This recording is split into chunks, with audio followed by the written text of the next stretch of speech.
Welcome to my YouTube channel. मेरे इस YouTube channel पर आप सभी लोगों का बहुत बहुत स्वागत है। तो आज के हमारी इस क्लास में हम लोगों ने टेस्ट का आयोजन किया था और इस टेस्ट में जो हिमांशु है इसने प्रथम स्थान प्राप्त किया और काफ़ी अच्छे नंबर लेकर आए। तो इनको हम पुरस्कार से सम्मानित करेंगे और मैं आमंत्रित करूंगा हिमांशु को कि यहाँ आएँ और सभी लोग तालियों से स्वागत करें।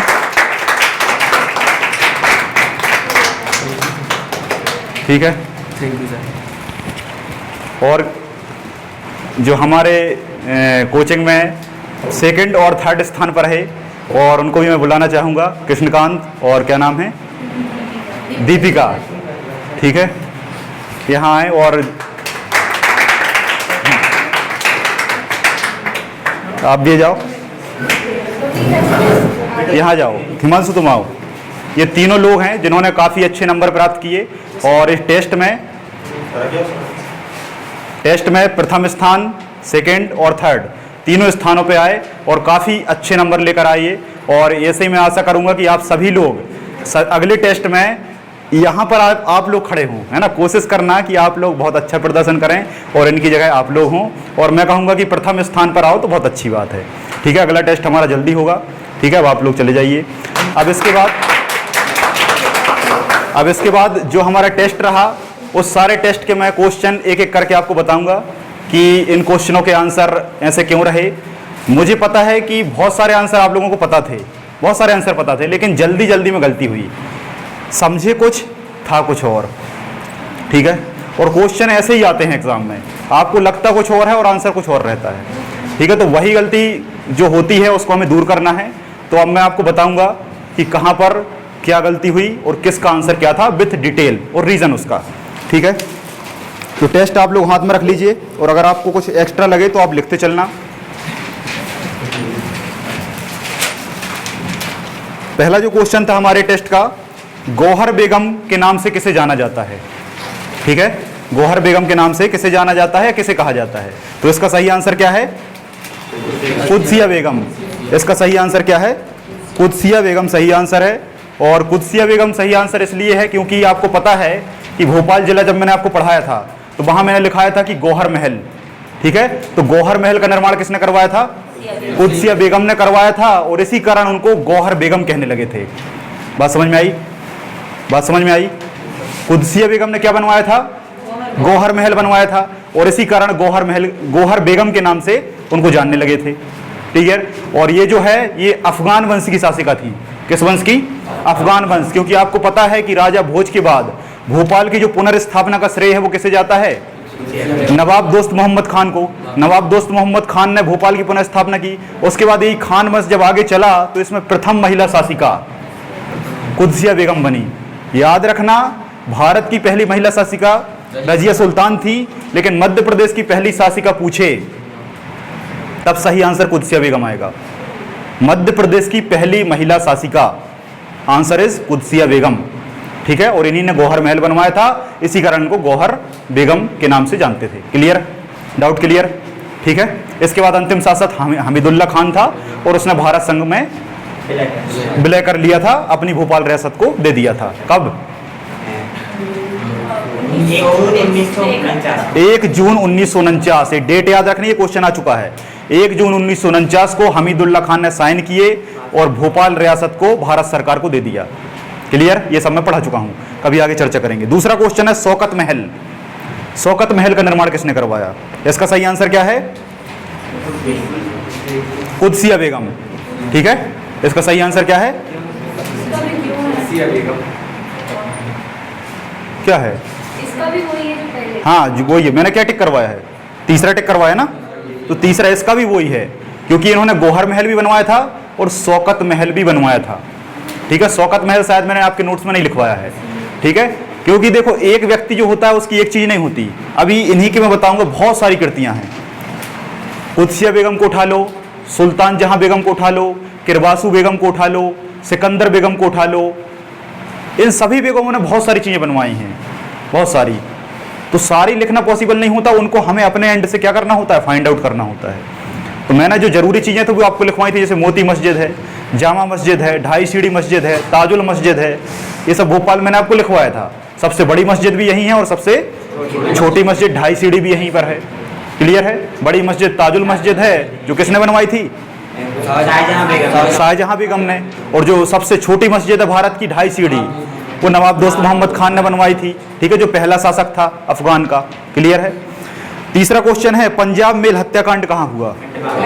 ठीक है, तो इसमें लोगों ने लगा दिया चंडीगढ़, क्योंकि पंजाब कहाँ है? पंजाब की राजधानी चंडीगढ़ है, तो ऐसा लोगों को लगा, ऐसे ही ऑप्शन रहते हैं। लेकिन पंजाब मेल हत्याकांड में समझ पा रहे हो, ट्रेन का नाम है पंजाब मेल। पंजाब मेल अब कहीं भी जा सकती है, तो पंजाब मेल जब खंडवा से गुजर रही थी तब वहां जाकर एक कांड हुआ था। 2-3 लोगों ने मिलकर बहुत सारे लोगों को मार दिया था, जिसमें एक व्यक्ति का नाम मुझे याद आ रहा है, यशवंत सिंह। यशवंत सिंह ना, मतलब एक प्रकार का आतंकवादी काम हुआ था, तो वो हत्याकांड का नाम दे दिया था। जैसे गोधरा कांड सुना होगा आपने, ये हुआ था आपका 1931 में 31। ठीक है, तो क्लियर है? नेक्स्ट आपका क्वेश्चन क्या है? परमार वंश का अंतिम शासक। ठीक है, महलक देव। ठीक है, अभी तक आपने ये नहीं पढ़ा होगा। अभी तक मैंने आपको बताया था परमार वंश का प्रथम शासक कौन है? उपेंद्र राज। कई बार मैंने बताया कि परमार वंश की स्थापना उपेंद्र राज या उपेंद्र नाथ भी लिखा रहता है कहीं कहीं, तो उपेंद्र राज ने की। उपेंद्र राज के बाद सिंधु राज, मुंज राज, ऐसे बहुत सारे आए, भोजराज, राजा भोज, और फिर महलक देव पे आके वंश समाप्त हो गया। क्लियर? अंतिम शासक कौन था? महलक देव। परमार वंश की राजधानी क्या थी?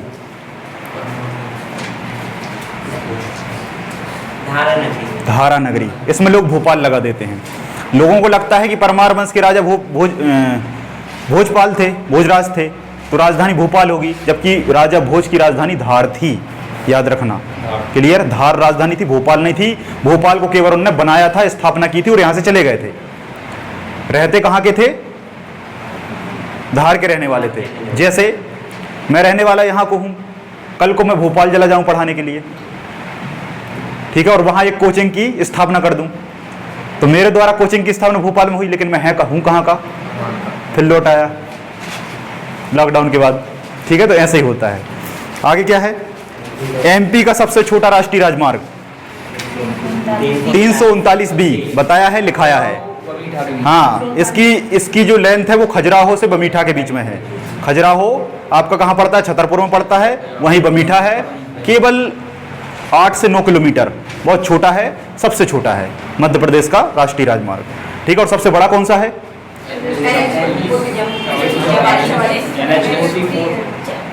मध्य प्रदेश में 3 है, NH 46। क्लियर? बड़ा कंफ्यूजन है, बताता हूं। अगर आपसे पूछे कि सबसे छोटा राजमार्ग, देखो एमपी का अलग होगा। एमपी का छोटा कौन सा है? 339 बी। बड़ा कौन सा है? NH 46। जबकि भारत का अगर पूछे तो 44 बड़ा है और छोटा 47A है। ये बड़ा कंफ्यूजन है।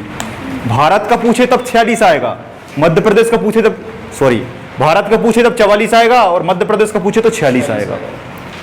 और इसी 46 का पुराना नाम है NH3। बहुत सारी पुस्तक, क्या 90% पुस्तकों में यही लिखा हुआ है NH3, लेकिन अभी NH3 का नाम बदलकर 46 कर दिया है। NH7 का नाम बदलकर 44 कर दिया है। सारी पुस्तकों में लिखा है भारत का सबसे बड़ा NH7, जबकि अब क्या है? 44। क्लियर है? याद रखना। ग्वालियर टू बैतूल है ना? हाँ, ग्वालियर टू बैतूल, ये ग्वालियर टू बैतूल। आगे जो क्वेश्चन है, मध्य प्रदेश का प्रथम हिंदी अखबार? मालवा अखबार। एक बात याद रखना, हिंदी शब्द लग गया ना तो ये मालवा हो जाएगा। यहां लिखा होता मध्य प्रदेश का प्रथम अखबार, तब आता ग्वालियर गजट। मध्य प्रदेश का पहला अखबार है ग्वालियर गजट, जो मैंने क्लास में बोला था, लेकिन मैंने यहां क्या लिख दिया? हिंदी लिख दिया। तो हिंदी में मालवा था, क्योंकि जो ग्वालियर गजट है वो उर्दू भाषा में आया था। ग्वालियर गजट जो है वो उर्दू भाषा में लॉन्च हुआ था 1840 में। 1840 में शुरू हुआ था। एक व्यक्ति थे जिनका नाम था लक्ष्मण, उनने इसको चलाया था। और जो आपका मालवा अखबार है ये लॉन्च हुआ था आपका 1848 में, 8 साल बाद। ठीक है, लेकिन ये हिंदी का पहला है। हिंदी का जैसे भारत का सबसे पहला अखबार कौन सा है? पूरे भारत में पहला अखबार कौन सा चला? नाम बताओ। अरे भारत का पहला अखबार, भारत में पहला पेपर। ये तो बच्चों वाला क्वेश्चन नहीं बन रहा आपसे। बंगाल गजट, बंगाल जैसे ग्वालियर गजट है वैसे बंगाल गजट। बंगाल गजट 1780, 1700, 300 साल। अभी क्या चल रहा है 2000, 1780 में लॉन्च हुआ था बंगाल गजट। और Bengal Gazette James August Hicky के द्वारा चलाया गया था और वो इंग्लिश था। कौन सा था? इंग्लिश। तो भारत का हिंदी अलग था। भारत में हिंदी कौन सा लागू हुआ था? उदंड मार्तंड। ये भारत का हिंदी था। तो समस्या समझ में आ गई ना? हिंदी जुड़े आंसर बदलेगा, पहला जुड़े आंसर बदलेगा। कौन सा? James August Hicky. Bengal Gazette जो है वो जेम्स अगस्ट हिक्की, लूसेंट में लिखा है, लूसेंट में जाके देखना, लूसेंट में जाके देखना, लिखा हुआ है इसका आंसर। इसके बाद क्वेश्चन था पीएच पैमाने के खोजकर्ता, है ना, ये 10th में पढ़ा होगा। पीएच के खोजकर्ता है सोरेनसन, जबकि सोरेनसन ऑप्शन में नहीं है, तो आंसर क्या होगा? नो। ठीक है, तो यहां समझदारी वाला क्वेश्चन था ये। पीएच पैमाना तो जानते ही हो, है ना। पीएच का फुल फॉर्म होता है पावर ऑफ हाइड्रोजन, ठीक है, जो कि हाइड्रोजन की सांद्रता को क्या करता है? फाइंड करता है। किसमें? अम्ल और क्षार में। बेसिकली अम्ल में क्या होता है? H प्लस आयन होता है और क्षार में OH माइनस आयन होता है ना। तो इसमें भी H है और इसमें भी H है। इसमें H O के साथ होता है, हाइड्रोक्सिल समूह है। तो ये OH, जैसे मान लो NaOH क्या हो जाएगा? Sodium hydroxide, that is called base, क्षार है ये। HCl अम्ल हो गया। तो H जहां है अम्ल है, OH जहां है क्षार है। क्लियर है? H2SO4, HNO3, HCl, जहां H है सारे अम्ल हैं। तो अम्ल और क्षार की क्वालिटी बताने वाला जो स्केल है वो पीएच पैमाना कहलाता है। क्लियर है? ठीक। अब जल्दी से मुझे बताओ कि सबसे ज्यादा पीएच किसका होता है और सबसे कम पीएच किसका होता है? सबसे कम पीएच किसका होता है और सबसे ज्यादा पीएच किसका होता है? अच्छा, कम और ज्यादा की संख्या कितनी है? रेंज 0 से 14। ठीक है, इसमें कुछ लोग क्या करते हैं 1 से 14 लगा देते हैं। 1 से 14 गलत है। पीएच पैमाने की जो रेंज है वो 0 से 14 होती है। 7 बीच में न्यूट्रल होता है, उदासीन, जो कि पानी है आपका। पानी का पीएच मान 7, उदासीन। इसके इस तरफ जाओगे तो क्षार, इस तरफ आओगे तो अम्लीय। 7 से कम होगा अम्लीय हो जाएगा। ठीक है, तो जिसका 0 होता है वो सर्वाधिक अम्लीय, जिसका 14 होता है वो सर्वाधिक क्षारीय होता है। क्लियर है? समझ में आ रहा है? क्लियर? आगे बढ़ें। अगला क्वेश्चन क्या है? सबसे क्षारीय है NaOH। हाँ, NaOH यही है। और इसमें भी कौन सा? कंसंट्रेट, सांद्र। तनु अलग होता है, सांद्र अलग होता है। तो ये सांद्र वाला जो होता है उसका 14 होता है और कम होता है आपका किसका? HCl का। ठीक है, लेकिन HCl में भी कौन सा? कंसंट्रेट। अच्छा, कंसंट्रेट और डाइल्यूट, तनु ये सांद्र क्या है? बोलो, थोड़ा सा आ जाओगे। तनु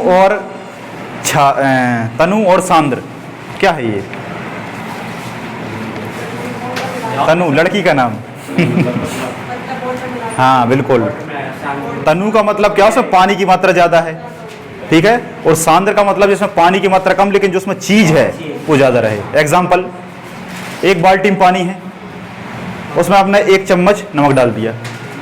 ठीक, 1 चम्मच नमक डाल दिया। पानी क्या है? ज्यादा है। पानी ज्यादा है तो चीज कैसी है? तनु है। उसी में मैंने आधी बाल्टी नमक डाल दिया, पानी गाढ़ा हो गया। गाढ़ा हो गया, सांद्र हो गया। सीधा सा मतलब। आगे, मनुष्य का रक्तचाप, रक्तचाप को कहते हैं ब्लड प्रेशर, बीपी। क्या कहते हैं? बीपी। बीपी का मतलब जो खून आपकी बॉडी में चल रहा है, सर्कुलेट हो रहा है, कितने दाब से। ब्लड मतलब रक्त और प्रेशर मतलब दबाव। क्या होता है? दबाव। तो जो दबाव आपकी धमनियों पर लगता है उसी दबाव को वो, अरे वो एक पट्टा लगाते हैं हाथ में, ऐसा पट्टा लगा रहता है और वो ऐसा दबाता है और वो देख लेता है कि कितना है। ठीक है, पारा चढ़ता है तो उसी से नापते हैं ब्लड प्रेशर। उस यंत्र का नाम बताओ जल्दी से। स्फिग्मोमैनोमीटर। स्फिग्मोमैनोमीटर होता है डॉक्टर के पास, वो यहाँ दादाजी के पास लगाता है हाथ में और उससे काउंट कर लेता है। तो वो कितना होना चाहिए? 120 से 80, ना कि 80 से 120। अब इसमें बहुत बड़ा अंतर है। जब बायोलॉजी पढ़ोगे मुझसे तो मैं बताऊंगा कि 120 पहले क्यों आता है और 80 बाद में क्यों आता है। चलो बता देता हूं। पहले हमारे हृदय में शिथिलन नहीं, संकुचन होता है। संकुचन होता है, हृदय दबता है और रक्त भेजता है, तो ज्यादा दबाव लगता है, इसलिए 120 पहले आता है।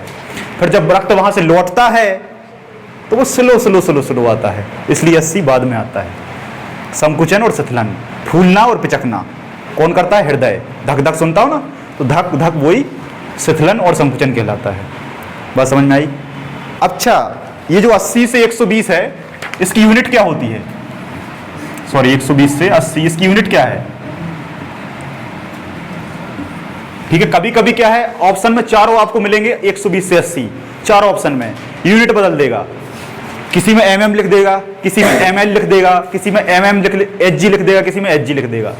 एक से ऑप्शन रहते हैं, बस यूनिट बदल जाती है, वहां गलती हो जाती है। तो ऑप्शन के साथ साथ उसकी बारीकी भी आपको याद करना है। ठीक है, इसलिए कुछ लोग सोचते हैं कि ऑप्शन से हम तो कर लेंगे, लेकिन ये टोटल गलत बात है। ऑप्शन से करना और तगड़ी बात होती है।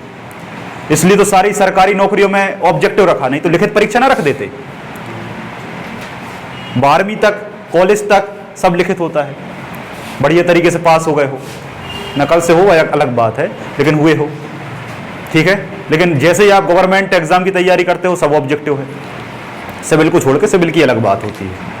ठीक है, तो ऑब्जेक्टिव बहुत बड़ी बात होती है करना, है ना। ए बी रक्त समूह, रक्त समूह का मतलब होता है ब्लड ग्रुप। ब्लड ग्रुप कितने होते हैं हमारी बॉडी में? जल्दी से बताओ। 8। ठीक है, ए बी, ए बी,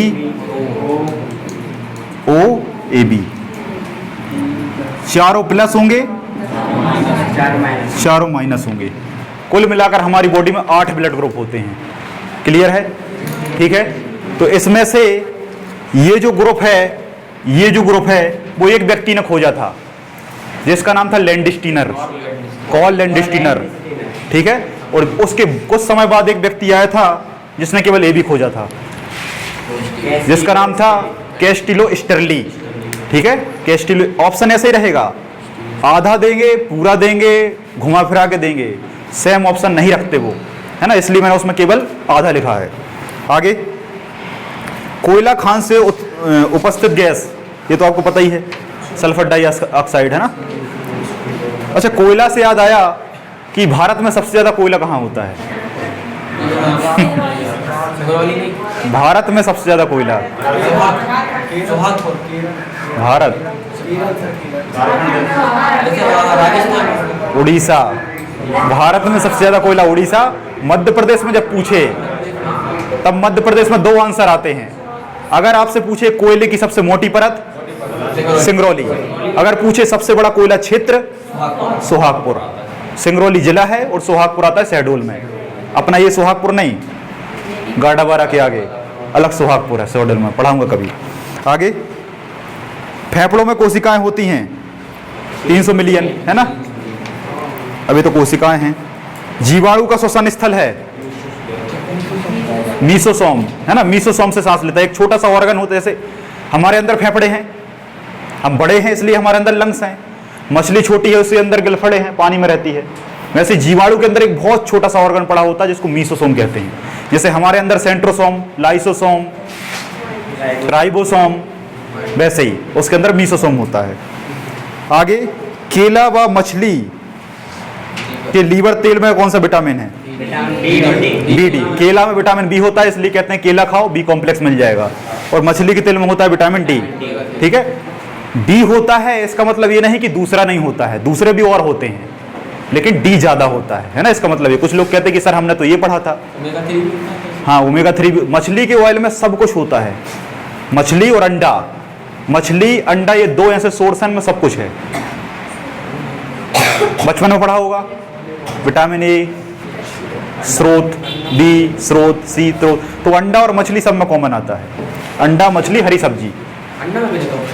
क्या नहीं, ओमेगा 3 की अलग चीज है। ओमेगा 3 सबसे ज्यादा पाया जाता है अलसी में। अलसी में सबसे ज्यादा होता है ओमेगा 3। ओमेगा 3 एक पदार्थ है जो आपकी जो हार्ट से समस्या डिसीज होती है ना, उनको ठीक करता है। पित्त के कार्य को क्या कहते हैं? पायसीकरण, है ना। पायसीकरण जो उसकी प्रोसेस होती है निकलने की, उस प्रोसेस को पायसीकरण नाम से जानते हैं। पायस का सबसे अच्छा उदाहरण कौन सा है? पता करके आना। नहीं नहीं नहीं, वो अलग चीज है। निम्न, हाँ हाँ बिल्कुल बिल्कुल, निम्न में से स्त्री हार्मोन है एस्ट्रोजन। अब इसमें बड़ा कंफ्यूजन है, एक से नाम है चारों। याद रखना, टेस्टोस्टेरोन पुरुष में है और प्रोजेस्टेरोन महिला में होता है, और एंड्रोजन पुरुष में होता है और एस्ट्रोजन महिला में होता है। दो दो होते हैं, दो पुरुष में दो महिला में, दो पुरुष में दो महिला में। महिला में कौन कौन से? Oestrogen, progesterone. बड़ा कंफ्यूजन है, बिल्कुल एक से नाम है चारों। इस पे आपको 50 बार मेहनत करना पड़ेगी। लिखवाया है मैंने ये सारे नोट्स में, सारे हार्मोन लिखवा दिए हैं मैंने। मध्य प्रदेश में सर्वाधिक पाए जाने वाला पशु, ये तो बकरी है, ये तो सबको पता होगा। बकरियों की संख्या ज्यादा होती है, कुछ लोग गाय लगा रहे होंगे ठीक है, तो गाय क्या है, बड़ी होती है इसलिए संख्या में कम है। जो चीज छोटी होती है वो संख्या में ज्यादा होती है, ऐसे याद रख लेना। बकरियों की संख्या मध्य प्रदेश में सबसे ज्यादा है। और बकरी से याद आया कि बकरी जो है, हाँ, बकरी का दूध जो है, उस दूध में संसार में सबसे ज्यादा आयरन पाया जाता है, लोहा। आयरन की कमी हो जाती है लोगों को, गोली खाते हैं, स्कूल में भी दी जाती है वो रेड टैबलेट, तो आयरन की कमी लगभग हर 2-4-10 में से 1-2 व्यक्तियों को रहती है। समझ में नहीं आता, लेकिन वो थोड़ा बहुत खून की कमी रहती है, ठीक है। और इसलिए उसको दूर करने के लिए सबसे उत्तम उपाय क्या है? बकरी का दूध है। और बकरी का दूध जो है वो गांधी जी पिया करते थे बकरी का दूध है जो कौन पिया करता था? गांधी जी बकरी का दूध पिया करते थे। और गांधी जी, आपको पता है गांधी जी जो है इनको महात्मा कहते हैं। महात्मा इन्हें किसने कहा था? रविन्द्रनाथ टैगोर ने। और राष्ट्रपिता किसने कहा था? सुभाष चंद्र बोस ने कहा था। और गांधी जी के गुरु का नाम था गोपाल कृष्ण गोखले, और गांधी जी के पिता का नाम क्या था? मोहनदास करमचंद गांधी। और इनके दादाजी का नाम था उत्तम चंद गांधी, ठीक है। पोरबंदर के रहने वाले थे, गुजरात के। पहला सत्याग्रह चंपारण 1917 में हुआ था, ठीक है। आगे, विश्व में सर्वाधिक गहरा गर्त, गर्त मतलब होता है गड्ढा, गर्त मतलब गड्ढा, जैसे इंग्लिश में ट्रेंच कहते हैं, मैरियाना ट्रेंच। तो मैरियाना ट्रेंच की जो गहराई है 11.2 किलोमीटर। बुकों में आपको मिलेगा, ये बुकों में क्या मिलेगा? सब बुकों में मिलेगा 11,022 मीटर, 11,022 मीटर। अब आप मुझे बताओ 1 किलोमीटर बराबर 1,000 मीटर, तो इसी को कैसे लिख दिया? कोई अंतर? तो ऐसे ऑप्शन बदल के आते हैं। बात समझ में आ रही है? चीजें वही हैं, बदल के पेश की जाती हैं, गलती होती है। वही गलती, हाँ, महाद्वीप नहीं, ये सागर में है, ये है प्रशांत महासागर में। ये अच्छा क्वेश्चन है, अगर आपसे पूछ ले, अगले हो सकता है अगले टेस्ट में आ जाए कि मैरियाना ट्रेंच किस महासागर में स्थित है, क्योंकि सागर गहरा होता है ना। तो आपके सभी सागरों में प्रशांत महासागर सबसे गहरा है, जिसे इंग्लिश में पैसिफिक ओशियन कहते हैं। तो सबसे गहरा है, उसमें सबसे जो लास्ट पॉइंट है वो मैरियाना ट्रेंच है। इतना 11 किलोमीटर, समझ रहे हो गहराई? 11 किलोमीटर बहुत होता है। एक बात बताता हूं मैं ज्ञान की, इस यहां पर मैरियाना ट्रेंच में एक भी जीव नहीं है। कारण सनलाइट नहीं पहुंचती। सबसे बड़ी चीज, 11 किलोमीटर का जो पानी ऊपर रहेगा उसका वजन कितना होगा? समझ पा रहे हो? 1 किलोमीटर का पानी आप सह नहीं पाओगे। 1 किलोमीटर, 3-4 किलोमीटर के पानी के बाद वहां मछलियां भी नहीं होती, मछली, पेड़ पौधे, कुछ नहीं होता। एक व्यक्ति थे, वो गए थे यहाँ पर, और उन्होंने बताया था कि पहले तो मैं ऐसे ही गया, तो इतना दबाव पड़ने लगा कि बॉडी मरने की स्थिति में आने लगी। फिर वो प्लेटिनम का एक वो बना के गए। प्लेटिनम सबसे कठोर धातु है संसार में, तो प्लेटिनम इतनी कठोर धातु है, उसके पनडुब्बी में, सबमरीन में वो अंदर तक गए। तो बहुत वजन हो जाता है 11 किलोमीटर के पानी में। आगे, लाइकेन पार्क हाल ही में कहाँ बनाया गया? उत्तराखंड में खोला गया है लाइकेन पार्क। लाइकेन क्या होता है?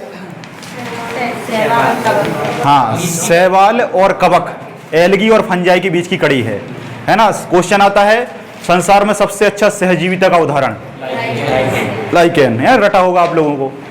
होता क्या है कि लाइकेन में कुछ तत्व कवक शैवाल को दे देता है और कुछ चीजें शैवाल कवक को दे देता है। इसी को कहते हैं सहजीविता, एक दूसरे को क्या करना, सहायता देना, दैट इज कॉल्ड सहजीविता, सिम्बायोटिक रिलेशन कहते हैं। और लाइकेन की जो सबसे पहले खोज है वो तुलासनी के द्वारा की गई थी और इस प्रोसेस को हेलोटिज्म कहा जाता है। और लाइकेन का जो बेस्ट एग्जांपल है वो है माइक्रोराहिजा, है ना, माइक्रोराहिजा का भी उदाहरण पूछ ले तो लाइकेन का जो एग्जांपल है वो माइक्रोराहिजा है। और जो नीला लिटमस पेपर और लाल लिटमस पेपर है वो लाइकेन के पौधे से ही बनता है। आपने सुना होगा कि अम्ल नीले को लाल, क्षार लाल को नीला, होता है ना। तो ये जो लिटमस पेपर होता है प्रयोगशाला में देखना कभी मिलेगा आपको, तो वो इसी लाइकेन से बनता है ना, जिसका नाम है रोसेला लाइकेन, तुलासनी, हाँ, TULSASNA। अगला जाओ, मध्य प्रदेश में जिलों, ऐसे जिले जो राज्यों से सीमा नहीं बनाते, मतलब बीच के जिले, समझ में आ रहा है। तो बीच में 18 जिले हैं। काफी स्टैंडर्ड क्वेश्चन था, है ना। ये मैं कह रहा हूँ ये क्वेश्चन रटने का नहीं है, ये क्वेश्चन उसका है जो मैप डेली बनाता है, इसको वही कर पाया होगा, अन्यथा किसी की बस की बात नहीं है ना। ये मैप के आधार बनेगा, इसलिए कहता हूँ रोज मैप बनाओ, 3-4 क्वेश्चन पकेंगे आपके गारंटी से। मध्य प्रदेश में खंडपीठ का गठन कब हुआ? 1968 में हुआ। खंडपीठ क्या होती है? कुल मिला के ब्रांच, किसकी ब्रांच? हाई कोर्ट की। हाई कोर्ट जानते हो जबलपुर में है। हाई कोर्ट आपका कहाँ है? जबलपुर में है। अब जबलपुर में है तो ये वाला क्षेत्र और ये वाला क्षेत्र काफी दूर पड़ता है, यहाँ के केसेस सॉल्व नहीं हो पाते, तो एक ब्रांच यहाँ बना दी ग्वालियर में, एक इंदौर बना दी, ठीक है। तो इन्हीं ब्रांच को कानूनी भाषा में खंडपीठ कहते हैं और जिनका निर्माण 1968 में हुआ था। क्लियर? आगे GST, हाँ, 279A, संविधान में किस अनुच्छेद में GST है? गुड्स एंड सर्विस टैक्स, ठीक है। तो 279A, 279 में नहीं, उसके ए वाले भाग में, का वाले भाग में ये है, याद रखना इस चीज को, ठीक है। GST। राज्यों में मार्शल लॉ किस अनुच्छेद से लगता है? 34, है ना। 34 वो आर्टिकल है जिससे, अब ये मार्शल लॉ क्या है कुछ लोग नहीं समझते। मार्शल लॉ को हिंदी में कहते हैं सैन्य शासन, सशस्त्र शासन, सेना का शासन, आर्मी का शासन, थल सेना का शासन। अब ये क्यों लगता है? जब कभी भी किसी भी राज्य क्षेत्र में सरकार उस क्षेत्र को कंट्रोल नहीं कर पाती, क्यों नहीं कर पाती? आतंकवादी गतिविधियां, नक्सलवादी, अलगाववादी, उग्रवादी, ऐसे कुछ लोग डाकू वगैरह आ जाते हैं और अहिंसा मचाते हैं, कुछ घुसपैठ आ जाते हैं, तो सामान्य पुलिस बेचारी कुछ नहीं कर पाती, क्योंकि वैसे ही उनके पेट होते हैं, तो पुलिस नहीं कर पाते। फिर आर्मी मैन को बुलाया जाता है और वहां पर वो कानून लग जाता है और सब कुछ आर्मी अपने कंट्रोल में ले लेती है, ठीक। फिर आर्मी के हाथ में पूरी शक्ति होती है, किसको आना है, किसको नहीं आना है, किसको जाना है, कौन सा नियम लागू होगा, किसी को भी पकड़ के उठा लेना, किसी के भी ऊपर वारंट जारी कर देना, किसी के भी घर की तलाशी ले लेना, किसी को भी जेल में डाल देना, मारना, पीटना, खूब जो करना है, ठीक है। तो सब कुछ होता है। विधानसभा किस अनुच्छेद में है? कल मैंने टेक भी बताई थी कि 170, कि 3 चीजें आपको पेयर बनाना है, 168, 169, 170। विधानमंडल, विधान परिषद, विधानसभा। 79, 80, 81। संसद, राज्यसभा, लोकसभा, ठीक है। संसद के ही 2 पार्ट क्या है? लोकसभा, राज्यसभा, और विधानमंडल के 2 पार्ट विधान परिषद और विधानसभा, ठीक। विधानसभा में विधायक संजू भैया, ठीक है। बलित पर्वत का सबसे अच्छा उदाहरण क्या है? हिमालय। बलित पर्वत होता है, बलित का मतलब होता है फोल्ड, क्या होना? फोल्ड। इंग्लिश में इसे कहते हैं फोल्डेड माउंटेन। हिमालय को कभी गौर से देखना, हिमालय सीधा नहीं है, फोल्ड है। कैसे? यही बता देता हूं। ये भारत का मैप है, हिमालय यहां कहीं से शुरू होता है, अफगानिस्तान से। एक भाग एक कहां? अफगानिस्तान में है, फिर एक भाग थोड़ा यहाँ है पाकिस्तान में, फिर यहाँ जम्मू कश्मीर में, यहाँ तिब्बत, चीन, हमारे भारत, अरुणाचल, अरुणाचल के बाद यहाँ से फोल्ड हो गया, इस फोल्ड हो गया। फोल्ड होने के बाद इस वाले भाग को कहते हैं अराकान योमा, रवाइन पर्वत के नाम से भी जानते हैं। फिर नीचे आ जाता है, फिर इसी का छिछला भाग अंडमान निकोबार है। तो ऐसा ऐसा आगे पीछे बिखरा है, सीधा नहीं है जैसे आरा सतपुड़ा, विंध्याचल, ऐसा नहीं है, फोल्ड है। फोल्ड का मतलब बलित, ठीक है। बलित मतलब बलय पड़ जाना, बलय मतलब घुमावदार, ठीक है। हिमालय जो है इस हिमालय पे ही विश्व की सबसे ऊंची चोटी स्थित है, ठीक है, जिसका नाम है माउंट एवरेस्ट।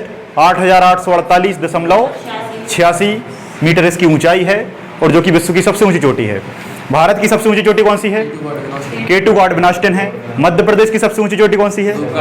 धूपगढ़ है ना। उत्तरी अमेरिका की सबसे ऊंची चोटी कौन सी है? Mount Macaulay. दक्षिण अमेरिका की सबसे ऊंची चोटी कौन सी है? माउंट एकांकागुआ। अफ्रीका की सबसे ऊंची चोटी कौन सी है? किलिमंजारो। यूरोप की सबसे ऊंची चोटी कौन सी है? Mount Elbrus. एशिया की सबसे ऊंची चोटी कौन सी है? एवरेस्ट। अंटार्कटिका की सबसे ऊंची चोटी कौन सी है? विंसन मासिफ। ऑस्ट्रेलिया की सबसे ऊंची चोटी कौन सी है? क्यूसियोस्को। बर्मान की सबसे ऊंची चोटी कौन सी है? बीतली विक्टोरिया। अगला है ओजोन परत के खोजकर्ता चार्ल्स फेबरी, ठीक है, चार्ल्स फेबरी।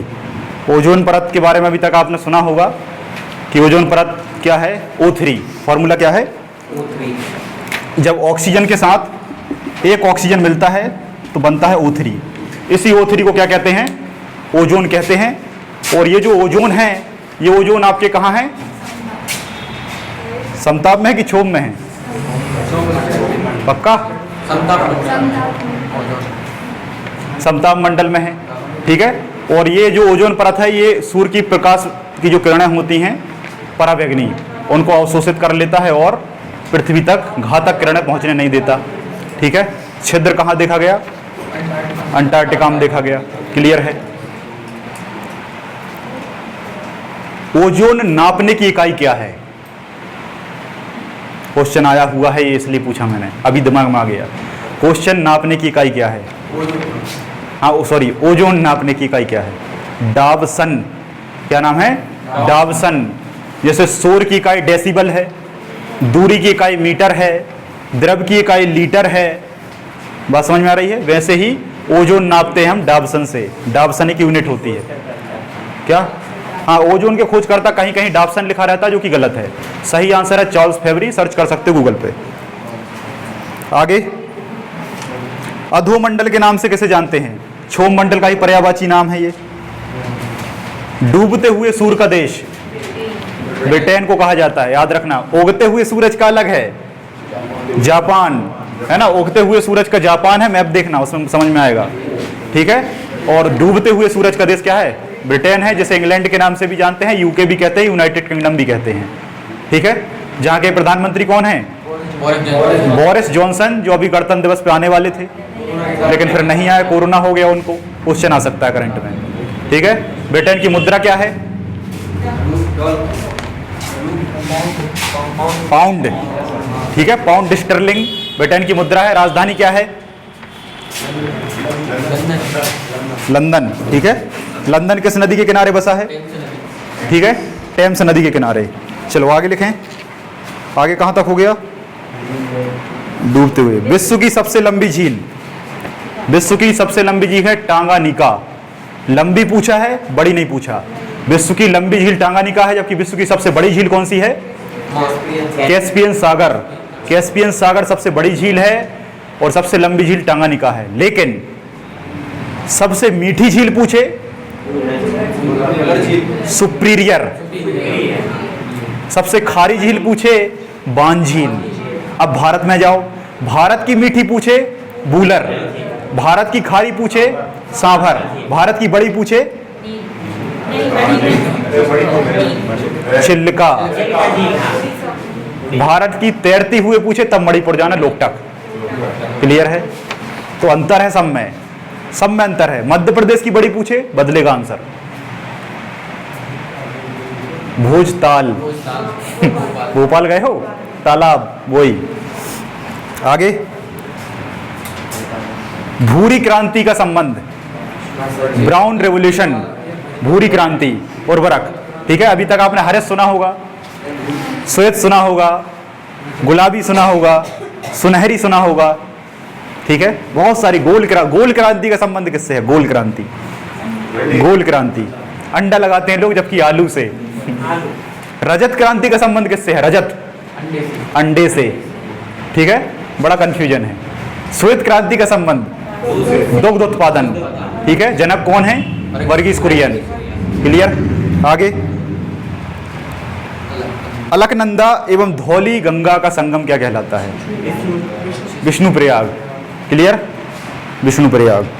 अब ये पूरे मैं बताऊंगा आपको कि कहाँ कहाँ से क्या, कभी अभी क्लास होने ही वाली है ना, अभी अगली जो क्लास रहेगी उसमें मैं ये सब समझा दूंगा आपको, है ना, कि धौली विष्णुप्रयाग क्या है, कर्णप्रयाग क्या है, रुद्रप्रयाग क्या है, नंदप्रयाग क्या है, देवप्रयाग क्या है, किसके मिलन पर क्या बनता है, सब बताऊंगा मैं। इसके बाद है आपका मध्य प्रदेश की खुली जेल के संस्थापक संपूर्णानंद, जो कि मूंगावली में है, पता है आपको। नवजीवन आश्रम की शिविर, नवजीवन शिविर है। नवजीवन शिविर अशोकनगर के मूंगावली में है, और नवजीवन आश्रम जो है वो आपकी होशंगाबाद में है। बड़ा कन्फ्यूजन है, बड़ा कन्फ्यूजन है। नवजीवन शिविर, नवजीवन आश्रम। मैं कह रहा था कि उल्टा पुल्टा होगा, एक दूसरे में मिक्स कर दोगे। नेक्स्ट, विश्व में हरित क्रांति के जनक। विश्व में हरित क्रांति का जनक पूछे तब आएगा आंसर नॉर्मन बोरलॉग। पूरा नाम है उनका नॉर्मन बोरलॉग। लेकिन भारत में पूछे तब एमएस स्वामीनाथन आएगा। ये बड़ा कंफ्यूजन है। हाँ, एमएस स्वामीनाथन भारत के जनक हैं, याद रखना। इसमें लोग गलती कर देते हैं। विश्व स्तर पर जो हरित क्रांति की पहली बार शुरुआत है वो नॉर्मन बोरलॉग ने की थी। भारत में निर्वाचन, निर्वाचन का मतलब होता है इलेक्शन, चुनाव। ये 324 में है, मैं आपको बता ही चुका हूं। पृथ्वी पर सबसे पुराना जीव नील हरित शैवाल। नील हरित शैवाल, ये शैवाल जो है ये लगभग बैक्टीरिया के गुण दर्शाता है ना। शैवाल नाम है लेकिन इसमें बैक्टीरिया के गुण होते हैं। और आपको पता है कि दुनिया में सबसे पहले बैक्टीरिया की उत्पत्ति हुई थी पानी में, वो भी है ना। जल में जीवन की उत्पत्ति हुई थी किस महाकल्प में, बताइए। महाकल्प का मतलब होता है समय अवधि।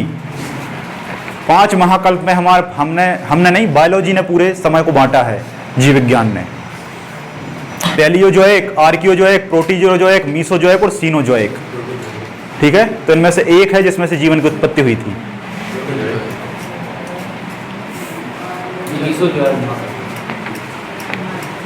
इसलिए कहता हूं पढ़ो, पढ़ोगे नहीं तो कुछ नहीं होगा, मेहनत करो।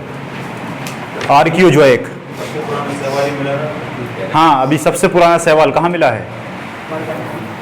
नहीं, हाँ, मध्य प्रदेश में अभी विश्व का सबसे पुराना शैवाल मिला है। हाँ, मैयर में, मैयर चित्रकूट जो है सतना में, सतना जिले में मिला है। ठीक है, और अभी हाल फिलहाल में बहुत पुराने जीवाश्म मिले हैं आपके करेली के शक्कर नदी के तट पर। और एक क्वेश्चन जेल पहरी में आ चुका है। शक्कर नदी है जो करेली में, वहां नरसिंहपुर जिला। ठीक है, अपने लिए आसान है, दूसरों के लिए कठिन है। ठीक, हाँ। जीवाश्म का मतलब होता है अवशेष। जैसे मान लो किसी व्यक्ति को दफना दिया, दफनाने के बाद 200-500 साल बाद उसको निकालो तो क्या मिलेगा? कंकाल, हड्डी, चीजें खत्म हो चुकी होंगी, तो जो अवशेष बचता है, अवशेष, शेष फल, तो वो है। ठीक है। आगे, आधुनिक मानव के पूर्वज हैं क्रो-मैग्नन। मतलब आज का जो मानव है होमोसेपियंस, जस्ट इसके पहले का जो मानव है वो क्रो-मैग्नन है।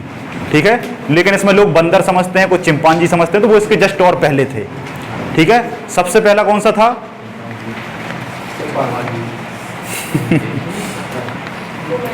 चिंपांजी सबसे बुद्धिमान मानव है। बुद्धिमान मानव की प्रजाति चिंपांजी है। और अभी तक ये बायोलॉजी बता नहीं पाया कि पहला सही कौन था। कुछ लोग कहते हैं कि एडम और ईव, संसार का पहला व्यक्ति कौन था? एडम। ईव महिला थी, एडम व्यक्ति था। लेकिन हमारा जो धर्म ग्रंथ है वो मनु और शत्रुपा को मानता है। पहले मनु थे, शत्रुपा स्त्री थी, आगे बढ़ गया वंश। होमो क्या?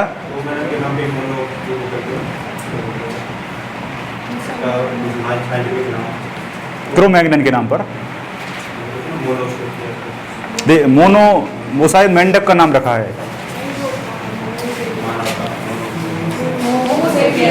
अच्छा, होमोसेपियंस, अच्छा ऐसा बोलो ना।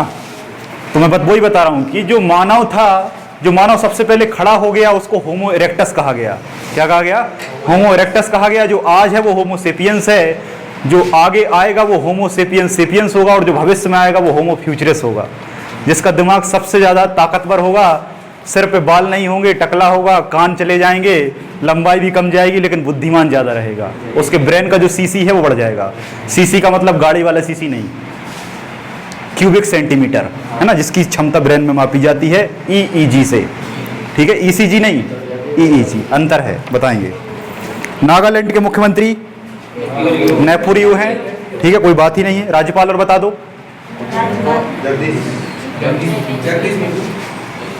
असम के हैं जगदीश मुखी। नागालैंड पूछा है, नागालैंड के राज्यपाल। चलो नागालैंड की पूरी जानकारी ले लेते हैं। नागालैंड के जो मुख्यमंत्री हैं नेफुरियो हैं। नागालैंड के जो राज्यपाल हैं वो आर.एन. रवि हैं। आर.एन. रवि हैं। नागालैंड की जो राजधानी है कोहिमा है। नागालैंड में नागा जनजाति होती है, इसी कारण इसका नाम नागालैंड पड़ा। नागालैंड की जो भाषा है वो इंग्लिश है। ठीक है, और नागालैंड जो है ये हमारे भारत का सबसे पूर्वी तो नहीं कह सकते, लेकिन पूर्वी राज्य है जो म्यांमार से सीमा बनाता है। किससे सीमा बनाता है? म्यांमार से सीमा बनाता है। ठीक है, नटंकी राष्ट्रीय उद्यान यहाँ पर है ना, बालफक्रम राष्ट्रीय उद्यान यहाँ पर है, बहुत सारी चीज़ें हैं। फिर क्या है? मेघालय की राजधानी बन गया होगा शिलोंग। ठीक है, मेघालय की राजधानी शिलोंग है। मेघालय के मुख्यमंत्री कनरॉड संगमा हैं। मेघालय के राज्यपाल सत्यपाल मलिक हैं। मेघालय का नाम मेघों के नाम पर पड़ा है। मेघ मतलब बादल होता है, और बादल यहाँ परमानेंट होते हैं और साल भर वर्षा होती है। और विश्व में सबसे ज़्यादा वर्षा वाला स्थान इसी मेघालय में है, जिसका नाम है मासिनराम। मासिनराम पहले चेरापूंजी हुआ करता था, अब बदलकर मासिनराम हो गया है। दोनों जगह विश्व में सर्वाधिक बारिश होती है, लगातार बारिश होती है। इसी कारण विश्व की सबसे स्वच्छ नदी भी यही है, उमगोट रिवर, है ना। उमगोट रिवर है विश्व की सबसे स्वच्छ नदी है। जीवन में कभी मौका लगे तो यहाँ जरूर जाइए, है ना, क्योंकि इतनी स्वच्छ है कि आपको मजा आ जाएगा इस नदी पे जाके, है ना। आपको ऐसा लगेगा कि नाव हवा में चल रही है, बीच का पानी दिखाई ही नहीं देता, इतना क्लीन है। कारण क्या है? वर्षा लगातार। ठीक, आगे। लक्षद्वीप की राजधानी कारावत्ती। लक्षद्वीप की राजधानी क्या है? कावरत्ती। कावरत्ती इसकी राजधानी है। ठीक है, ये शायद आपने नहीं सुना होगा, है ना। पोर्ट ब्लेयर जो है वो अंडमान निकोबार की राजधानी है ना। यही सबको याद रहा था मैंने, इसलिए पहला ऑप्शन रखा पोर्ट ब्लेयर। ठीक है, तो लक्षद्वीप की राजधानी कावरत्ती है, याद रखना है इसको। लक्षद्वीप की कुछ चर्चा करते हैं। लक्षद्वीप ये यहाँ पर है, ये ठीक है, यहाँ ये केरल के जस्ट बाजू में। पूछ सकता है किस राज्य के बगल में है? केरल के बगल में है, और केरल का ही उच्च न्यायालय लगता है इसमें, हाई कोर्ट। कहाँ पर है? केरल में। केरल में आपको पता ही है कहाँ है। ठीक है, तो वहाँ का ये लगता है। और लक्षद्वीप की बात करें तो ये कुछ द्वीपों से मिलकर बना है। द्वीप ये क्या है? आपका यूटी है, केंद्र शासित प्रदेश है। ठीक है, और इसके जो अभी राज्यपाल हैं उनका नाम है दिनेश्वर शर्मा, और इसके जो राज्यपाल दिनेश्वर शर्मा है। ठीक है, और यहाँ पर कोरल रीफ अनुसंधान केंद्र है। क्या है? कोरल रीफ अनुसंधान केंद्र। कोरल रीफ जानते हो? मूंगा मोती सुना है? मूंगा मोती नहीं जानते? सीधा मतलब यह समुद्री जीव, समुद्र में पाए जाने वाला जीव कोरल रीफ होता है, जिसे प्रवाल भित्ति, एटॉल, मूंगा, चट्टान, बहुत सारे नाम से जानते हैं। ठीक है, आगे। पांडिचेरी, देखो पांडिचेरी एक जगह नहीं है, वो कई जगह है। मुख्य तौर पर पांडिचेरी है आपका तमिलनाडु के पास, यहाँ ये मुख्य पांडिचेरी। एक उसका जिला यहाँ है, एक उसका जिला यहाँ है ना, अलग अलग क्षेत्र हैं उसके, बटे हुए हैं। लेकिन मुख्य पांडिचेरी तमिलनाडु के बगल में, यहाँ लिखा है मैप में यहाँ लिखा होगा, मैप में ये लिखा है पांडिचेरी तमिलनाडु के बाजू में। लेकिन उसके एक एक छोटे छोटे 2 जिले हैं वो आजू बाजू हैं। और एक बात और जानकारी की, हमारे भारत का सबसे छोटा जिला, हमारे भारत का सबसे छोटा राज्य नहीं, जिला जो है वो इसी पांडिचेरी में है, जिसका नाम है माहे जिला। क्या है? माहे जिला। और सबसे बड़ा तो पता ही है। कहना सर हमको तो वो भी नहीं पता, बस आप कहते चलें। कच्छ है ना, कच्छ। लोटस मंदिर किस स्थान और धर्म को समर्पित है? पहला तो है कि लोटस मंदिर कहाँ है, तो ये दिल्ली में है, ये सब जानते हैं। लोटस का मतलब होता है कमल मंदिर, लोटस का एक और नाम लिखा आता है कमल मंदिर, ठीक है। और ये किस धर्म के लिए? बहाई धर्म। अभी तक आपने नहीं सुना होगा, बहाई धर्म। बहाई धर्म के संस्थापक बहाउल्लाह थे, ठीक है। और ये धर्म रेयर है धर्म, ये लगभग खत्म होने वाला है, मतलब ज्यादा चर्चा में नहीं है। लेकिन क्वेश्चन आ जाता है, क्या करें, पढ़ना तो पड़ेगा। भारत की 100वीं स्मार्ट सिटी शिलोंग है, जो कि मेघालय की राजधानी, बता चुका। पुर्तगाल की राजधानी लिस्बन है, पता ही है आपको, एंटोनियो डिकोस्टा, ठीक है, डिकोस्टा। और एक और कौन? क्रिस्टियानो रोनाल्डो भी यहीं से है ना। मुद्रा क्या चलती है? ड्राचना है शायद मुद्रा, है ना, देख लेना, ड्राचना। यूरिया की खोज किसने की थी? यूरिया जानते हो? यूरिया NH3 नहीं, NH3 अमोनिया होता है, और इसी NH3 में NH2CO NH2 ये यूरिया होता है। जब आपके अंदर अमोनिया जाता है, मतलब अमोनिया बनता है, और ये अमोनिया कार्बन मोनोऑक्साइड से क्रिया करके डबल बॉन्ड से ऐसा ब्रेक होकर ऐसा बन जाता है, इस यूरिया कहते हैं। और इसी यूरिया का फिल्ट्रेशन, यूरिया का निर्माण लीवर में होता है, जबकि यूरिया निकलता किडनी से है। जिसका नहीं निकल पाता उसको पथरी अथरी हो जाती है ना। फिर इस यूरिया का उपयोग पौधों उद्यम भी करते हैं, जो कि किसान लोग डालते हैं, क्लियर है। और इस यूरिया का निर्माण सबसे पहले किसने किया था? बोहिलर के द्वारा, जो कि ऑप्शन में नहीं था, ठीक है। और एक बात याद रखना, सुनो, लिसन टू केयरफुली। हमारे संसार में प्रयोगशाला में बनने वाला पहला कंपाउंड यौगिक यूरिया ही है। बहुत सारे बन चुके हैं, लेकिन सबसे पहला जो कंपाउंड बना था, यौगिक बना था, वो यूरिया ही था। याद रखना इस चीज को, ठीक है। बोहिलर साहब ने बनाया था। आगे कहां तक पहुंचे? विक्रम साराभाई, बेंगलोर लगाया होगा, त्रिवेंद्रम में है। ऐसा क्यों? बेंगलोर लगाया ना सबने, ठीक है। अब समझ लो, सब बता रहा हूं मैं। क्या काम है? मन नहीं लग रहा? चलो ठीक है। विक्रम साराभाई, देखो सुनो, आपका जो इसरो है, इसरो ये कहाँ है? बेंगलोर में है इसरो, ठीक है। ये बेंगलोर में है। ये सारे अंतरिक्ष की गतिविधियों को क्या करता है? कंट्रोल करता है। लेकिन जब इसरो को कोई रॉकेट यहां से कहां पहुंचाना है? अंतरिक्ष में, तो वो लॉन्च होगा श्रीहरिकोटा से। लॉन्चिंग सेंटर श्रीहरिकोटा है, आंध्र प्रदेश, जबकि उसका मुख्यालय इसरो का बेंगलोर, DRDO का मुख्यालय दिल्ली। लेकिन एक छोटा सा स्पेस सेंटर बनाया है विक्रम साराभाई के नाम पर त्रिवेंद्रम में, जिसका पूरा नाम है तिरुवनंतपुरम। ऑप्शन बदल के आएगा हमेशा, ओरिजिनल ऑप्शन नहीं आता, इस बात को याद रखिए। त्रिवेंद्रम शॉर्ट में कहते हैं, जैसे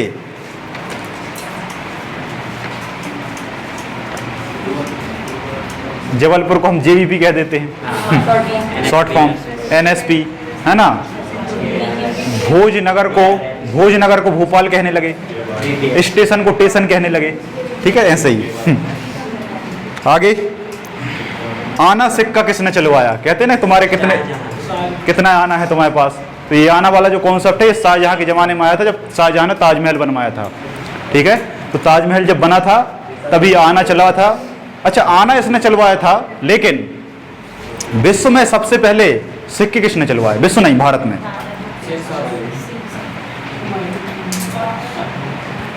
पहली बार सिक्के चलवाए हिंद यूनानी शासकों ने। पहली बार शुद्ध सोने के सिक्के चलवाए कुषाण शासकों ने, कुषाण शासक कनिष्क। इसके बाद सबसे ज्यादा सिक्के गुप्त साम्राज्य में चले, समुद्रगुप्त, कुमारगुप्त नाम सुना है उनने। लेकिन उसके बाद रुपया चलवाया पहली बार, रुपया शेरशाह सूरी ने।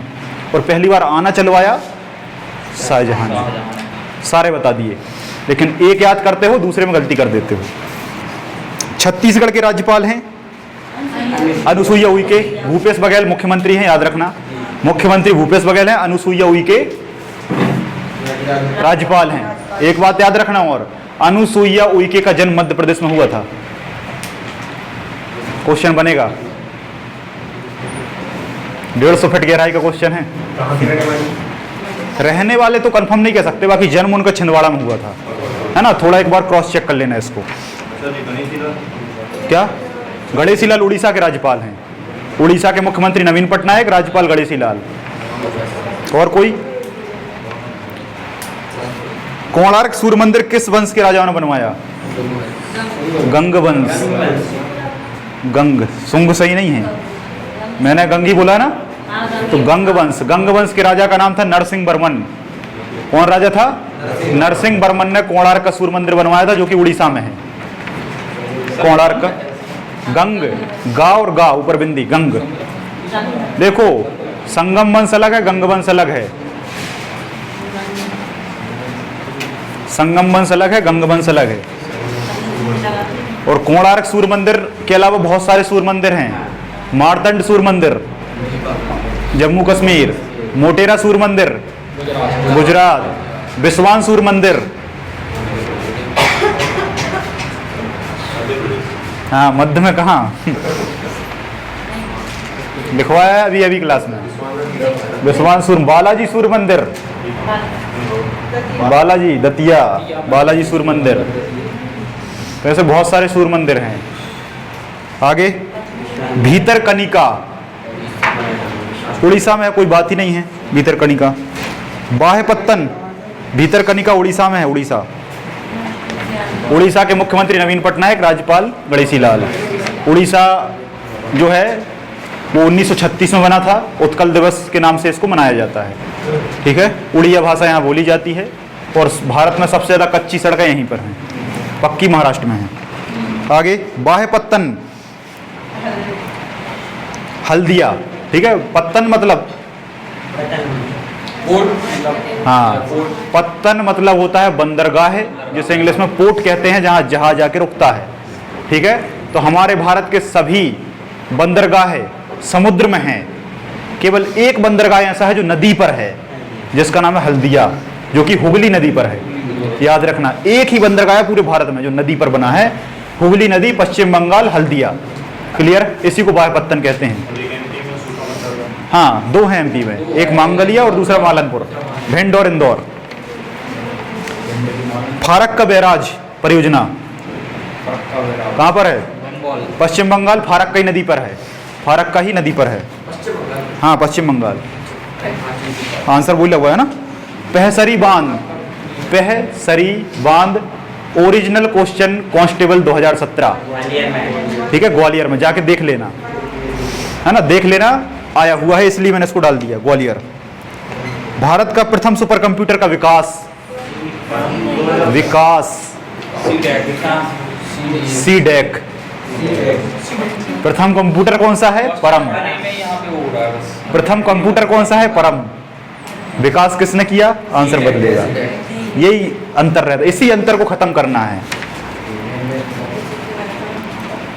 बहमनी सल्तनत की राजधानी गुलबर्ग, ना कि गुलमर्ग। गुलमर्ग जम्मू कश्मीर में है, गुलबर्ग आपका कर्नाटक में है।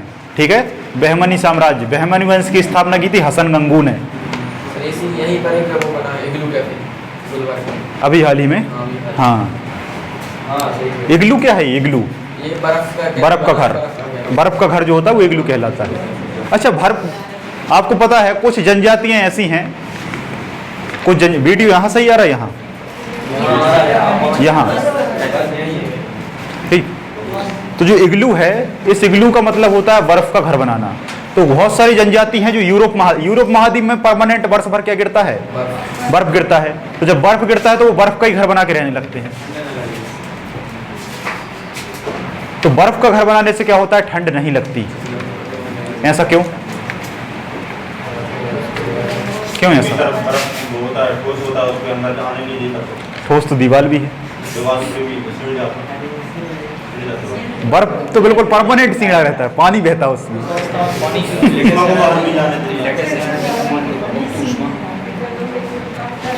अरे बिल्कुल बच्चा क्वेश्चन पूछ रहा हूँ मैं। सर बर्फ का जो तापमान होता है वो क्या बोलते हैं, जीरो पे होता है, जीरो पे होता है, और जो मनुष्य है उसका कभी जीरो पे नहीं रह सकता वो, इसलिए बर्फ में आदमी को गर्मी लगती है। और बर्फ में गर्मी? बर्फ को हाथ पे रख के देखना, बर्फ को हाथ पे रख के देखना, गर्म लगता है, ठंड लगता है ना, ठीक है।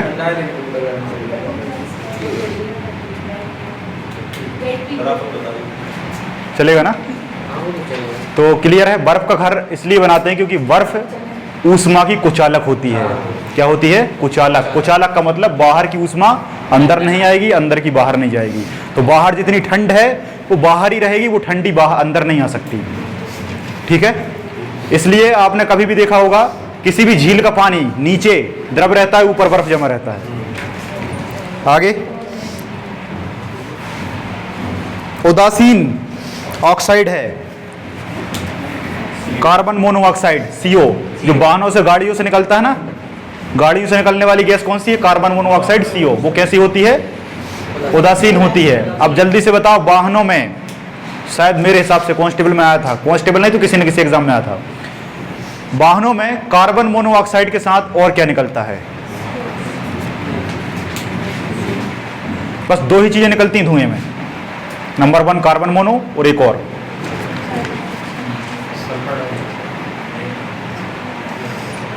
पानी है किसी के पास? पानी बॉटल में।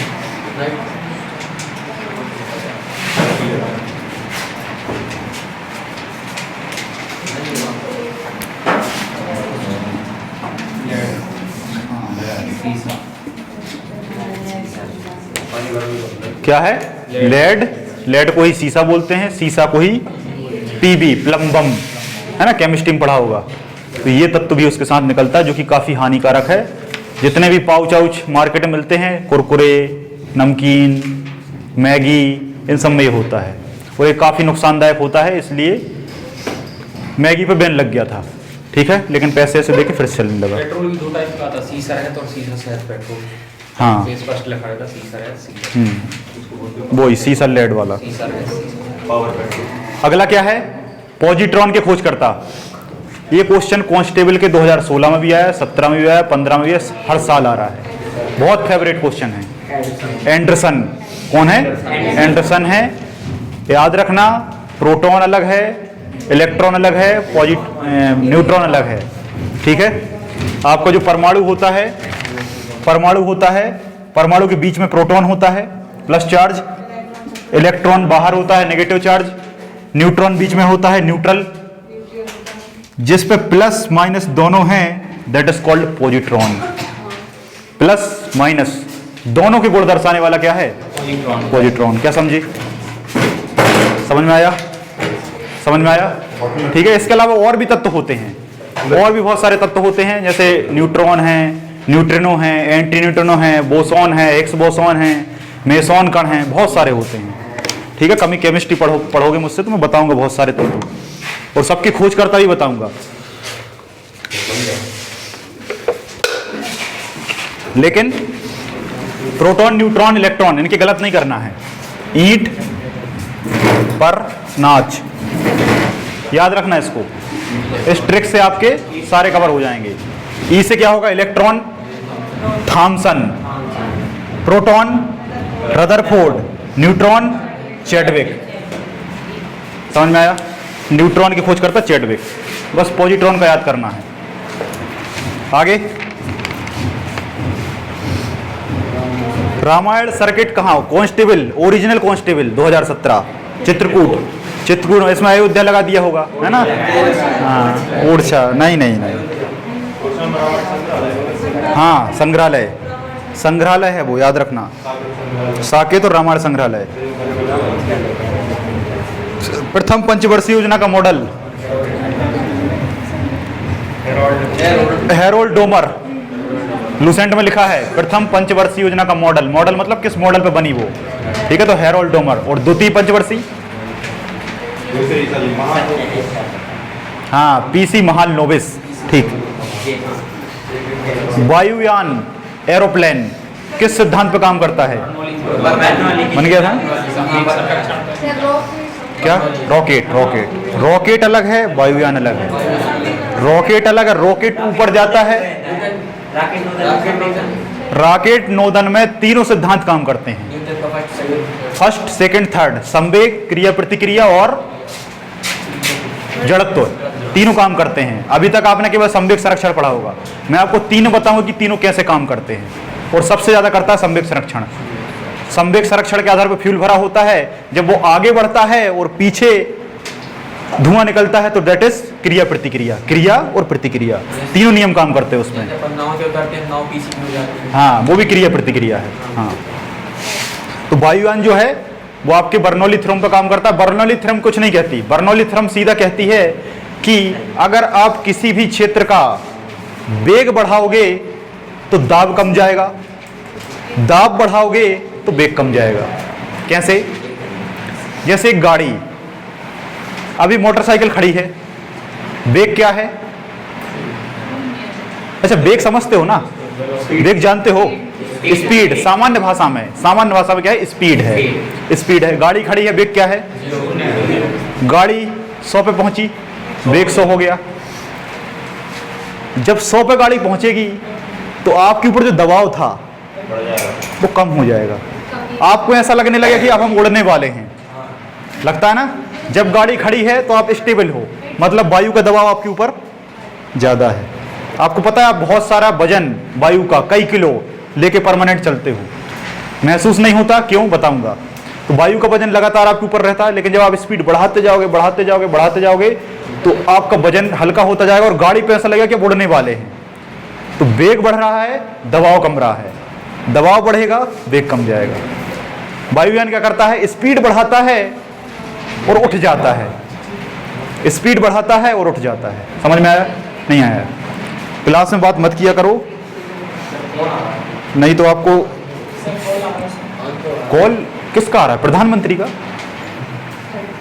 मेरा भी कॉल 10 कॉल आ चुके, मैं नहीं अटेंड करता। अगर अटेंड करोगे तो जीवन में कुछ नहीं कर पाओगे, याद रखना। जीवन में आगे बढ़ना है तो बाह्य चीजों को छोड़ना पड़ेगा। मुझे भी अभी 10 इंपॉर्टेंट काम थे आज, सारे छोड़ के आया हूँ मैं क्लास लेने, टेस्ट लेने। आपसे ज़्यादा मुझे जरूरी रहता है, लेकिन समझते नहीं हो आप लोग। अब आते हैं हम मैथ्स वाले सेक्शन पर। वर्ग का क्षेत्रफल, लंबाई, गुणाई, चौड़ाई सब जानते हैं, लेकिन लंबाई और चौड़ाई नहीं दी तब फिर विकर्ण दिया रहता है, और विकर्ण दिया रहता है तो फॉर्मूला होता है 1/2 गुणित विकर्ण स्क्वायर। ठीक है? आपके ऑप्शन में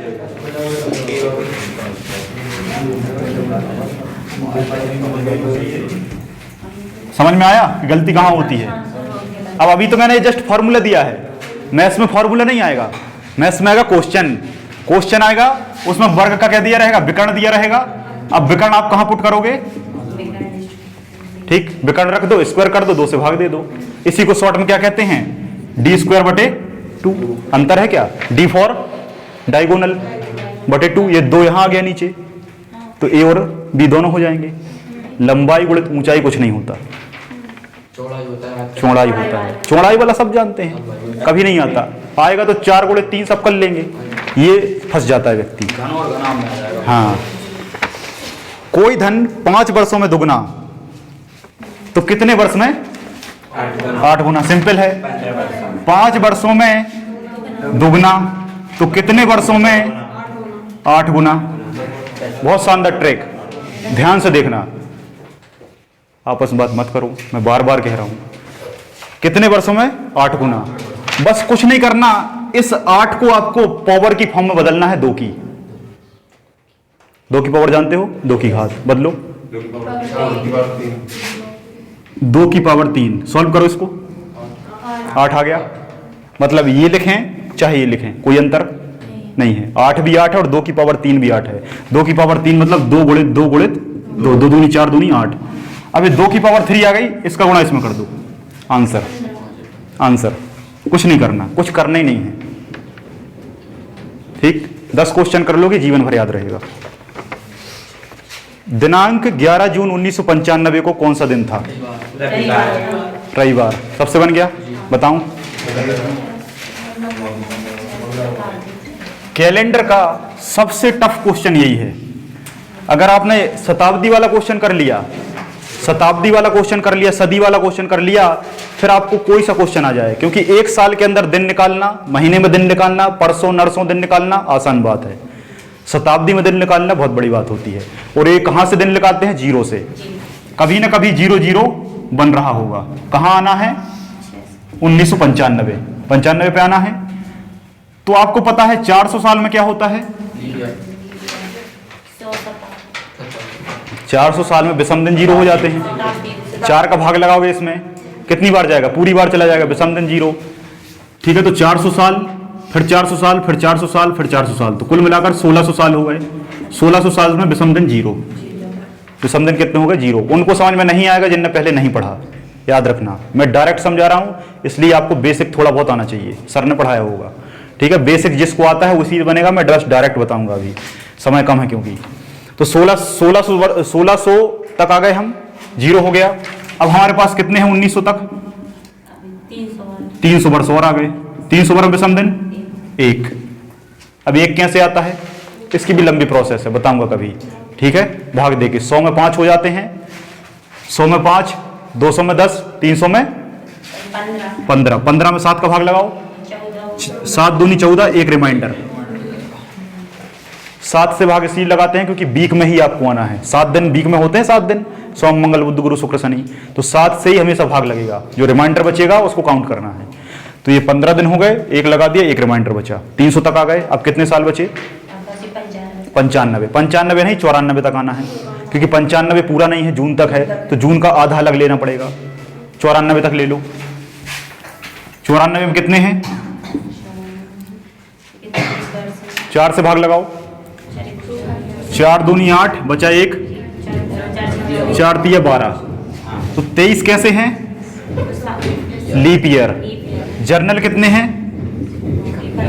71 साल। कैसे आया 71? पहली बार नहीं आएगा समझ में, बता रहा हूं। जो पहली बार पढ़ रहा हूं उनको कतई समझ में नहीं आएगा। जब मैं शुरू 94 में, ये देखो ये कॉन्सेप्ट कौन सा है? चौथे सन 29 वाला, फरवरी 29 की होती है, 1 दिन बढ़ जाता है। जनरली 365 दिन, 366 दिन, बस यही तो कॉन्सेप्ट है। ठीक है, ये 71 साल ऐसे हैं कि इनमें केवल और केवल 1 दिन होगा लीप ईयर, तो 71 साल में 71 लीप दिन। ठीक, ये 23 ईयर ऐसे हैं कि इनमें फरवरी 29 दिन की रही, इसलिए विषम दिन 2 हो जाएंगे। सामान्य वर्ष में विषम दिन 1 रहता है, आपका जो नॉर्मल वर्ष है उसमें विषम दिन 1 रहता है। विषम दिन कैसे आएगा? भाग लगा दोगे, रिमाइंडर 1 बचेगा, इसमें भाग लगाओगे, रिमाइंडर 2 बचेगा। तो 23 साल ऐसे हैं जिनके विषम दिन 2 हैं, तो 23 दूनी 46, तो अपने पास 1 हो गया, 46 हो गया और 71 हो गया। कहां तक आ गए? 1 जनवरी तक आ गए। अब 1 जनवरी से हमें काउंट करना है जून तक, तो जनवरी कितना होता है? 31, फरवरी 28, मार्च, अप्रैल, मई, जून 11 तक आना है, 11 जून तक आना है, इसके आगे नहीं जाना। जोड़ दो, 7 से भाग दे दो, रिमाइंडर बचेगा 0, और 0 मतलब होता है संडे। 1 रिमाइंडर बचता मंडे, 2 रिमाइंडर बचता ट्यूसडे, 3 रिमाइंडर बचता, तो जितना शेष बचेगा उतने आपको मंडे से दिन काउंट करना है। क्लियर है? ठीक है, चलो आगे। संख्या 15,625 का वर्गमूल। अभी तक आपने वर्ग निकालने की ट्रिक देखी होगी। ठीक है, 15,625, इसका वर्गमूल कैसे निकालें जानते हो? ठीक है, सीधी सी एक मेथड है। मेथड आप जैसे भाग लगाते हो ना, भाग देना है, बस भाग को थोड़ा सा दूसरे तरीके से देना है, आंसर आएगा। संसार की कितनी बड़ी संख्या हो, वर्ग निकालना है 2-2 के पेयर बना लो, घन निकालना है 3-3 के पेयर बना लो, तो यहां वर्ग चाहिए हमको। लेकिन जो संख्या बचेगी 1, उसको पहले 1 से काउंट करेंगे, है ना?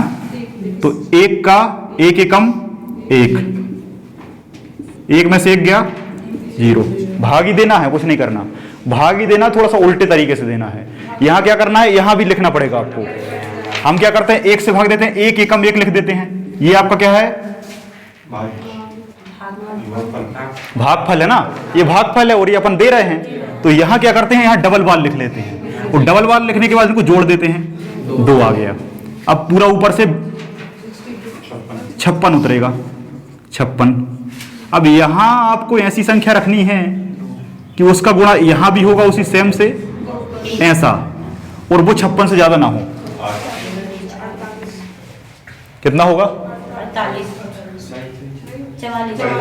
2 ही होगा ना, 22 दूनी 44, 23 तिया 69, 69 जब ज्यादा हो जाएगा 56 से, तो 22 दूनी 44, 44 हो गया, 44 यहाँ लिख दो, हटा दो, कितना आया? 12 आया, 22 और 2 24 हो गए, 25 उतार लो, है ना, ये पेयर पूरा नीचे आ जाएगा। ये 24 को यहां ऐसी संख्या से गुणा करना है यहां कि वो इससे ज्यादा ना हो, ठीक है। तो यहां 5 रखो, यहां 5 रखो, इसका मल्टीप्लाई करोगे 12 25 आ जाएगा, और यहां 5 रख दोगे 125। अभी नहीं आएगा समझ में, कभी मैं आराम से, हाँ और भी हो सकती है, बहुत सारी हो सकती है, बहुत सारी। हाँ गुणनखंड निकाल के भी कर सकते हो, लेकिन ये विधि मुझे आसान लगती है, मुझे नहीं, आपको भी लगेगी, एक वक्त आएगा। शुरुआत में देखो हर आपकी जो पद्धति है उसमें दिक्कत होती है शुरुआत में। मैं भी बायो का स्टूडेंट हूँ, गणित में मैं बिल्कुल जीरो हूँ गणित में, लेकिन प्रयास करो तो सब बनने लगता है, बस जल्दी जल्दी होगा। 2 सिक्के उछालोगे 1/4 बन जाएगा, बता दे रहा हूँ। या तो हेड आएगा, 2 उछाल रहे हो ना, एक पे हेड दूसरे पे टेल, एक पे टेल दूसरे पे head, head head tail tail, इसके अलावा कुछ और नहीं हो सकता। टोटल कितनी हो गई? टोटल नीचे आता है। क्या पूछा? टेल टेल पूछा एक बार। अगर उसने पूछा टेल टेल और हेड हेड, 2/4 कट जाता। नहीं आया समझ में? आ गया ना? नहीं आया? आएगा, धीरे धीरे आएगा, कभी बताएंगे, चर्चा करेंगे आराम से, क्योंकि इस टॉपिक को क्या शुरू से पढ़ाना पड़ता है, तब आता है समझ में। 2 5 से फेंकने पर 2 फलकों का योग 7 आए। अब एक 5 में कितने होते हैं? 1 5 में 6, 2 है तो 36 होता है, ना कि 12, याद रखना। तो टोटल क्या होगी? 36। अब आएंगे कितने? अब उसने 7 बोला है, अब 7 5 पे होता है क्या? नहीं होता, 7 5 पे होता ही नहीं, 6 से ज्यादा। तो 7 का योग होगा, जैसे 4 और 3 हो गया 7, 3 और 4 हो गया 7, 5 और 2 हो गया 7, 2 और 5 हो गया 7, 6 और 1 हो गया 7, 1 और 6 हो गया 7। इसके अलावा 7 नहीं आ सकता। 5 पे 1 में 7 नहीं आता, लेकिन 2 में तो 7 आ सकता है। तो 2 में 7, इतनी कंडीशन है, कितनी है? 6। काट दो आंसर। नेक्स्ट 10 30 का मान, ये तो याद होगा, है ना? ये तो आपको याद होगा, क्योंकि 10th में पढ़ा होगा 0 अंश, 30 अंश, 45 अंश, 60 अंश, 90 अंश, 1/2, 1/2 करनी 3/2, बस पलटा दो, है ना? इस तरीके से पलटा दो, फिर हर ले लो, फिर अंश ले लो, है ना? फिर पलटा दो, बहुत आसान है, बताऊंगा कभी मैं। ए व बी एक दूसरे की ओर 10 बजे क्रम से चलते हैं। बन गया? ए या बी एक दूसरे की ओर 10 बजे चलते हैं। एक चलता है कितने से? 4 किलोमीटर से। एक चलता है 3 किलोमीटर से।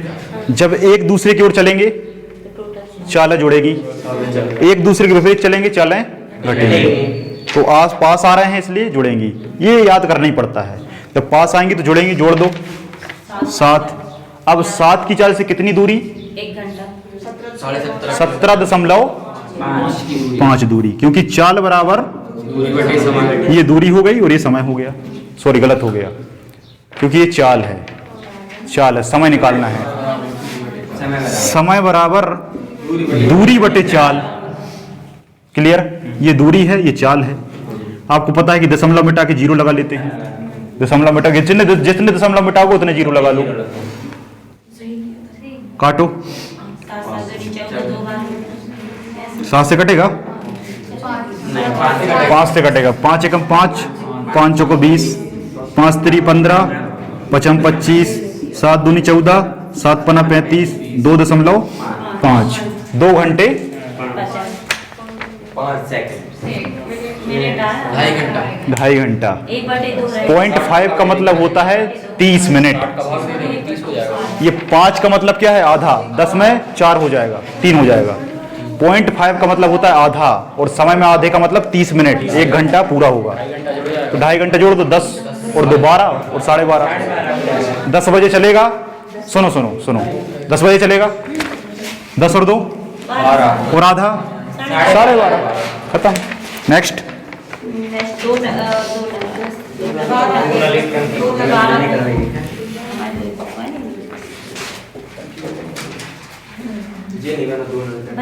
बन गया, करवा देता हूं। 2 नल हैं, कौन कौन से? ए और बी। A B. कितने भर रहे हैं? 3 और 4 और सी क्या कर रहा है? माइनस कर रहा है 2 घंटे। कितने समय में? 2 घंटे। 2 घंटे में।